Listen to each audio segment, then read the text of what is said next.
wenda urimo kubona ari ibintu utazi bimeze ukuntu, ni ibintu bisanzwe, ni intoryi ko zidakase, ariko se abari basanzwe bakoresha intoryi mwari muzi ngo ubundi iyo muziriye muba muriye ibiki? Reka rero tubungure ubumenyi. Ubusanzwe intoryi ni inshuti y'impyiko, inshuti y'impyiko cyane, zifasha impyiko cyane, zongera imbaraga zigatuma zikora neza. Ntabwo ari impyiko gusa, ahubwo ni inshuti y'amara n'umwijima, zivura constipation kandi zigatuma umwijima ukora neza. Reka tubarekere utwo ngutwo hanyuma muzikunde, kandi ubu buryo zitetsemo bwose ni bwiza.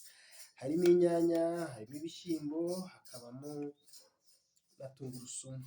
Ibyo ngibyo ubwabyo tubivuze gusa tuba tuvuze ngo